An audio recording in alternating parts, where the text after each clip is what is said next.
жасай алмадыңыз ба? Бұл жерде отырылбасын деген атайын знак бар, эмне үчүн отурдуңуз? Я не прочитала. Байкабадыңызбы? Сизчи?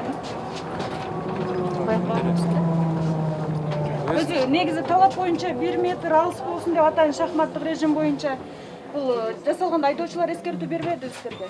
Жок, айдоочу эскертүү берген жок. Биз айдоочу мындай адамдын саны толук болгондон кийин өзү айтыш керек да, албаш керек адамдардычы. А бул жерде адамдардын иштери менен кетип атышат азыр бир жактаргачы. Өтө шашылыш адамдар бар. Ошон үчүн баары чыгып атышат. Троллейбус токтотуп, эшикти ачып койсо чыга берет да бардыгычы. Ошон үчүн айдоочу тарабынан бул эшикти жабып, мындай айдап кетип калыш керек, же бир чара көрүш керек да. Элдер да эскертүү берилген жок, сиздер өзүңүздөр да көрүп байкаган жоксуздар. Ооба, себеби адамдар көп кирген сайын, мына чоң адамдар келген сайын жылып отура беребиз да бизчи. Өзүңүздөрдүн ден соолугуңуздарга кооптонбой атасыздарбы? Жок, биз кооптонобуз, бирок адамдар мындан чыгып атышат да. Анан орун бошотконго туура келет, же туура басканга. Азыр ортолукка туруп алсак дагы баары адам көбөйүп кетет да бул жердечи.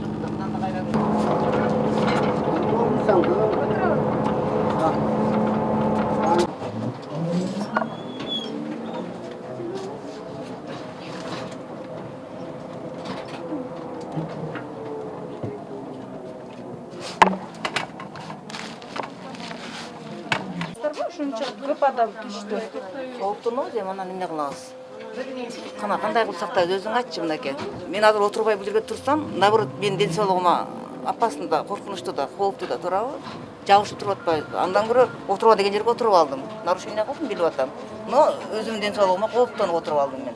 Буларды кана кимге 2 метр, 1 метр аралык сактап атат. Андайга шарт жок, кандай троллейбус. Ким күнөөлүү дейсизби? Жок, эч ким күнөөлүү эмес. Күнөөлүү эмес, эмесе мындай тынымсыз катты кой берип коёйн троллейбус. Биринин артынан бири келсе, албай аз-аздан чыгат да, андан кийин кандай эме? Же чыгарбай коюш керек, мен түшүнбөдүм. Болсо контролер алгыла. Адам аз болгондо чыгарбасын буларды, ашыкчаларын чыгарбасын.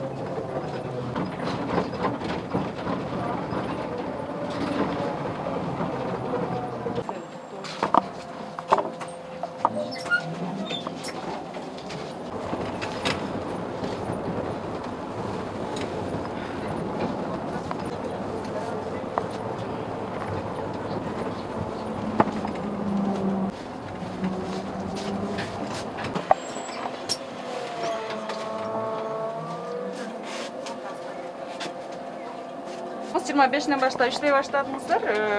Негизи талап боюнча шахматтык режимде отуруш керек эле тургундар, бирок андай талап сакталбай, мурдагы эски режим боюнча иштеп жатасыздар да. Эмне үчүн сиздер тараптан эскертүүлөр берилбей жатат? Элдин ден соолугуна аябай кооптуу да бул жер. Азыр айтсак чыгып атат эми. Мына неме деп айтып турат, азыр остановкада маска тагып чыгып атабыз. Анан чыгып атса түртүп түшүрүш кыйын экен да. Эгер 15-20 адамдан ашып кетсе, сиз өзүңүз талап боюнча аялдамага токтобошуңуз керек эле да. Азыр мен аялдамага ар бир аялдамага токтойм, түшө турган адамды түшүрүш керек да, пассажирди. Ол ошол аялдамада түшүш керек. Сиз кайсы аялдамада түшөсүз, ошого токтойм мен сөз. Мына пассажир азыр Арбанске түшөт, аны түшүрүшүм керек. Анан наркы келсе албай кетип калайм. Ар бир кирген жүргүнчү антисептик менен тазаланып кириш керек эле да. Жок, ар бир да жүргүнчү антисептик себенген жок, сиздер тараптан да эскертүү берилген жок. Антисептик бар. Жүргүнчүлөрдү айттабыз, маскасы жок чыгып атабыз. Мен уккан жокмун, сиз эскерткениңизди. Мен маскасы жок болсо айтам. Маскасы жок болсо түш дейм же чык дейм. Бар эле маскачан. Бирок адам көп аябай. Жок, ошо кечеде айтышты да. Азыр мен чыкпа деп айта албайм да, мыналар түшүрүш керек. Через остановка түшөм десем кетип калат да булар.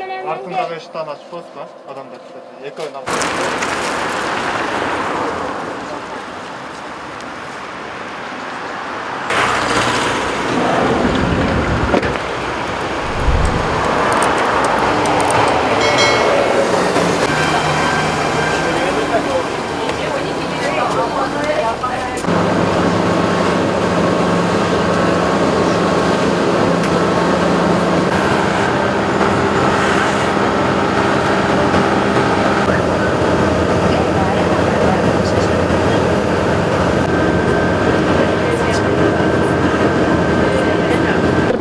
Отурууга мүмкүн эмес деген жазуу күн көрдүңүзбү?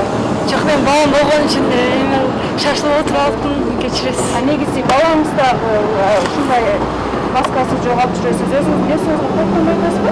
Адам көп. Ушундан бир Азербайжандан келет кыз. 1 метр абалы сакталган эмес. Ден соолук. Эгер автобус өзү эме кылыш керек да түбүсүнө өтөш керек да айнеке жабыштырып коюптур ар бир жерде көрбөйттүр кирген жерге айнеке чыгып турабы автобус айдаган өзү айтыш керек азыраак адам алыш керек болбосо тез капташ керек да ушунча адам жолдо турат ишке барат больницага барат башка жака барат анан сакталбосо сакталбайт да ал эмне кылсын эми айда жок отурат да Жолчулар тараптан эскертүү берилбей атат, э? жок эч ким жок мына мисалы кара эч автобус айтыш керек өзүнө шоферлор айтыш керек мынчада болбосо адам албаш керек мынча адам алса андан кийин ошо карап адам өтпөйт Автобустарды көбөйтүп койсо, автобус аз болуп атат. Аз болгондон кийин биз остановкада турабыз 20 мүнөт 30 мүнөт.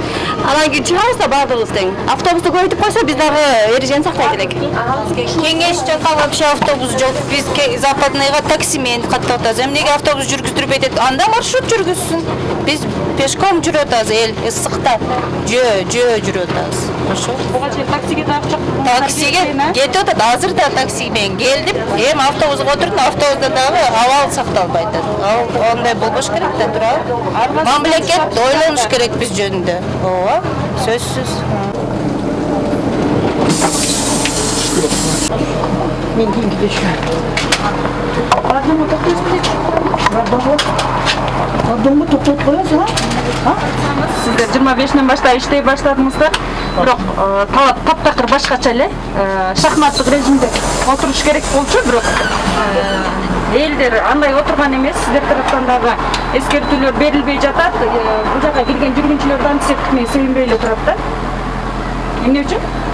ошондой отуруп да эскертип атабыз мына заман ошону отуруп чаптап койдук кагазда анан болбой адамдар отуруп атса эмне кылабыз Биз сиз менен 2 айдан бери сен тараптан эскертүү берилген жок.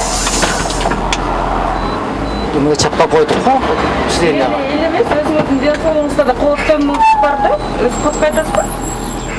коркуп атам Бул жерде тургундар айтат, айдоочулар тараптан эч кандай эскертүү берилген жок депчи. эскертүү сени калып чаптап койбодукпу өзү карап отура берсе болот да анан ар бир сени отурбасын деп чаптап койду анан эмелерди Негизи талап боюнча канча адам түшүрмө деген тапшырма болду? тапшырма через отурсун деп шахмат режим отурсун деп чаптап койгонбуз Бирок отурбай атат отурган отурбай атат бул кандай чара колдонуш керек эмелиги? биз өзүбүз Жалгыз айдоочу үлгүрбөйт. экен да остановкада токтойсуң токтогондон кийин канча адам болсо баары чыгышка туура келет экен чыкпай да айта албайт экенсиң